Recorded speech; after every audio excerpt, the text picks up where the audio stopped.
சட்டமன்ற தேர்தல் 2026ல் எல்லாரும் தேர்தல் கணிப்பு முடிவுக்காக காத்துட்டு இருக்கும்போது நாம் வந்து ஜோதிட ரீதியாக ஒரு கணிப்பு கொடுக்குறோம்.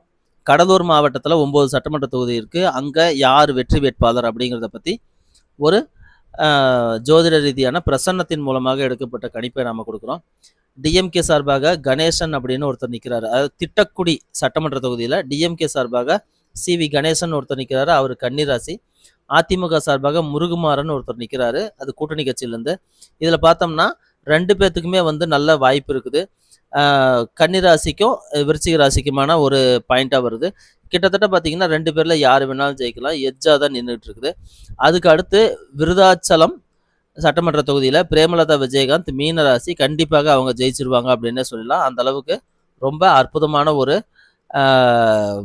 டைமாக அவங்களுக்கு இருக்குது. அடுத்து நெய்வேலி சட்டமன்ற தொகுதியில் சபா ராஜேந்திரன் ஒருத்தர் நிற்கிறாரு. அப்புறம் இது வந்து டிஎம்கே சார்பாக நிற்கிறாங்க. அவர் வந்து தனுசு ராசி. ஏடிஎம்கே சார்பாக இன்னொரு ராஜேந்திரன் அப்படின்னு ஒருத்தர் நிற்கிறாரு.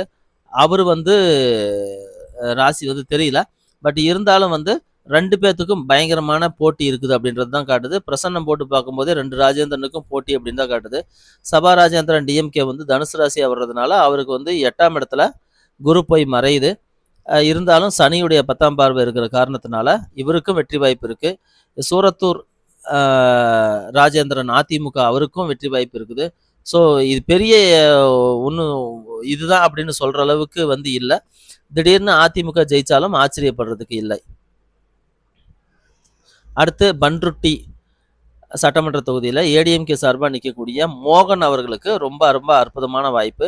அதை எதிர்த்து நிற்கக்கூடியது விசிகேவிலேருந்து அப்துல் ரஹ்மான் ஒருத்தர் நிற்கிறாங்க. ஸோ மோகன் ஏடிஎம்கே அவருக்கு தான் வெற்றி வாய்ப்பு அப்படின்னு பார்க்கலாம். அடுத்து கடலூர் சட்டமன்ற தொகுதியில் காங்கிரஸ் சார்பாக சந்திரசேகரன் ஒருத்தர் நிற்கிறாரு. அப்புறம் எம்சி சம்பத்துன்னு ஒருத்தர் அதிமுக கூட்டணி கட்சி சார்பாக நிற்கிறாரு. துலாம் ராசி. சம்பத்துக்கு தான் அதிகப்படியான வாய்ப்பு அப்படின்றது நாம் வந்து துலாம் ராசிக்கு 10ஆம் இடத்துல குரு வரப்போகிறாரு அப்படிங்கிற காரணத்தினால அது கண்டிப்பாக வந்து ஜெயிப்பதற்கான வாய்ப்பு அதிகமாக சம்பத்துக்கு தான் இருக்குது. அடுத்து குறிஞ்சிப்பாடி சட்டமன்ற தொகுதியில் எம்ஆர்கே பன்னீர்செல்வம் சிம்ம ராசி மக நட்சத்திரம் அஷ்டம் சனி நடந்துட்டு இருக்குது. பட் இருந்தாலும் இவருக்கு வந்து ஒரு தசாபுத்தி நல்லா இருக்கிற காரணத்தினால இவருக்கு ஒரு வாய்ப்பு இருக்குது. அவரை எதிர்த்து நிற்கிறத வந்து ஏடிஎம்கே சார்பாக பூவேந்திரன் அப்படின்னு ஒருத்தர் நிற்கிறாரு. அவருக்கும் வாய்ப்பு இருக்குது அப்படின்னு சொன்னாலும் முதல் வாய்ப்பு அப்படின்னு சொல்கிறது எம்ஆர்கே பன்னீர்செல்வம் அவர்களுக்கு தான். அடுத்து புவனகிரி சட்டமன்ற தொகுதியில் துரை சரவணன் அப்படின்னு ஒருத்தர் இருக்கார். அவர் விருச்சிக ராசி. அதிமுக சார்பாக அருண்மொழி தேவன் அப்படின்னு ஒருத்தர் நிற்கிறாரு. அவர் கடகராசி. கிட்டத்தட்ட விருச்சிக்கும் கடகத்துக்கு 2க்குமே டைம் சூப்பராக இருக்குது.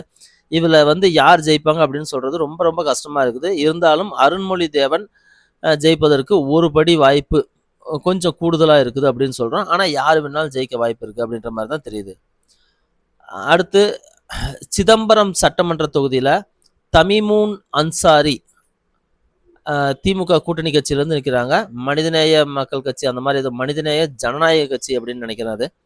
அடுத்து வந்து அதிமுக சார்பாக பாண்டியன் அப்படின்னு ஒருத்தர் நிற்கிறாரு. அவர் வந்து சிம்மராசி.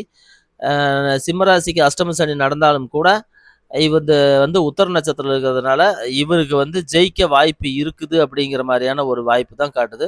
ஸோ சிதம்பரம் தொகுதியில் அதிமுக ஜெயிக்கும் அப்படின்னு எடுக்கலாம்.